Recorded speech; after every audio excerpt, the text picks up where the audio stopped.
The Partner Abuse State of Knowledge project. This is a very ambitious thing. It has a website, by the way, that people can go and check it out. Domesticviolenceresearch.org. And Domesticviolenceresearch.org, right? on this site, on the landing page, what you describe is that it was a project done by about 100 people from 20 universities and research centers.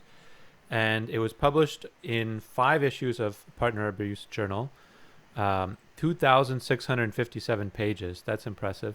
All the major research on domestic violence since 1990. So now that's about a 30-year cumulative history of research and 1,700 peer-reviewed studies. So that's a huge body of knowledge internationally collected over a period of 3 decades. Can you tell us about this project?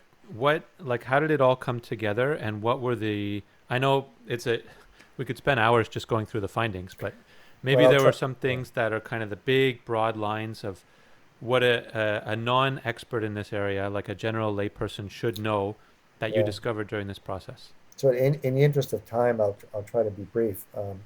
So, so the reason why I initiated this project was because I'm still not I'm not a professor. I'm not an academic. I'm a researcher. I'm a clinician. I do forensic work, and I am an expert in the field, obviously. But I'm not a professor. I have a PhD, but I'm not a professor.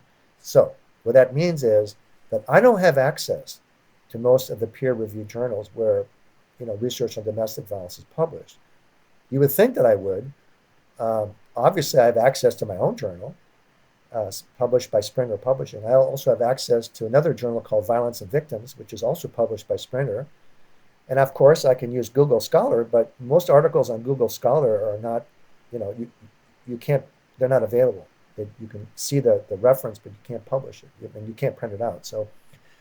Um, so I thought, when I was starting out in the early 90s doing my clinical work with batterers, um, the only way that I was able to get any kind of peer-reviewed research was to go to the to go to UC Berkeley, not too far from where I was living in California. Go to UC Berkeley and pretend to be a student, and go into the library, and find the journals in the stacks in the library and then print it out. And I had to pretend to be a student. Now, uh, I was able to, gather enough research to publish my first books and articles that way. Um, Now that I have, I know a lot of researchers, I can just email them and say, hey, do you have this article? And they'll send it to me. But think about it. I'm one of the world's leading experts in the field, and I've written books on the subject and 50 articles and book chapters, but I'm not able to get the articles unless I go have people do it for me. So it made me think, how am I going to persuade my colleagues who are battery intervention providers who are very uneducated about domestic violence? For example, most of them tend to buy into the gender paradigm. How am I going to get them to get the facts if they can't have access to the journals?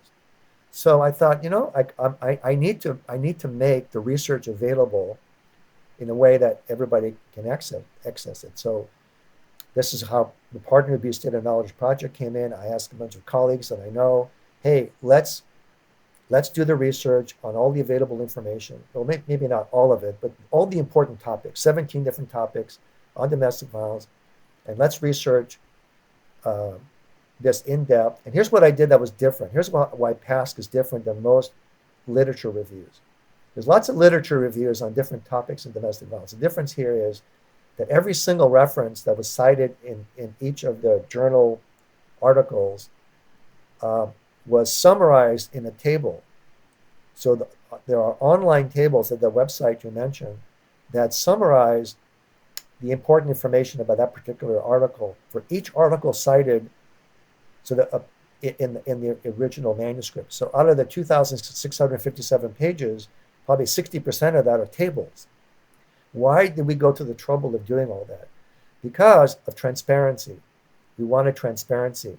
Earlier you referenced Murray Strauss in his article talking about uh, how researchers sometimes shade the truth, or they kind of reference each other. Um, what they do sometimes is they present their findings, and then in the conclusion section says something other than what the findings actually say. There's a very famous article that looked at motivation. How are men and women who are abusive, how are they motivated? Why do they do what they do? Poco Kernsmith was just singling her out, but there's been others. So basically, her findings were that men and women are pretty much equally likely to be violent in order to control their partners. The conclusion section, only men are controlling of their partners, like in direct opposite to her own finding, right? And then you have the phenomena of selective citation, where the researcher only cites, the journal articles that support their point of view. Michael Johnson, you probably have heard of him, is an example of that. Michael Johnson came up with these categories of domestic violence, the difference between intimate terrorism on the one hand and situational violence on the other. Very good. That's a good contribution to the field, but would maintain that coercive controlling violence or slash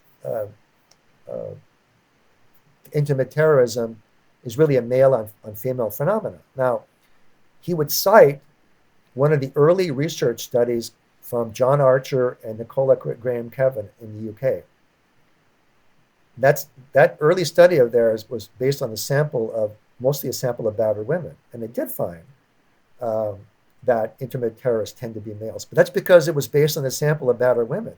They went on to publish dozens of articles on new studies that they conducted with a broader population, a more representative population base of subjects, and found that men and women are equally likely to be intimate terrorists, based on Johnson's definition of what an intimate terrorist is, which is someone who's controlling, psychologically abusive, and physically violent.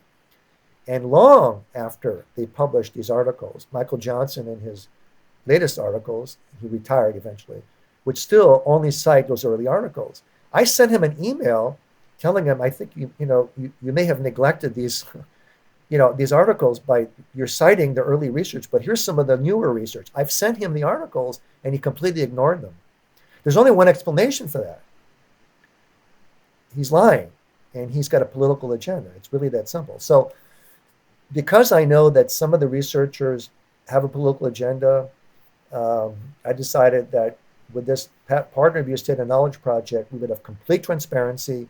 Someone reading a particular manuscript, particular article, who was wondering about some of the references, maybe was skeptical, you could look up the tables. Now you can ultimately they could always look up the original articles, but even if you're not a researcher and you don't have access to all the journals, the tables that we provide are pretty clear. It includes a number of subjects, the methodology that was used, and all the results that came out. So that's what motivated me to do this. Is I just wanted to have the information out there in a transparent way so that everyone could access it. Now, the Partner Abuse Data Knowledge Project was published, the articles were published in 2012 and 2013. So now it's been 10 years, and I'm in a process right now of having most of the same researchers do an update. So sometime in 2024, we will publish another 3 or 4 or 5 special issues of the journal with the updated tables, updated manuscripts. So it's an ongoing project. Okay. And I'm glad you asked about it. It's really unique. There's nothing like it anywhere in the world.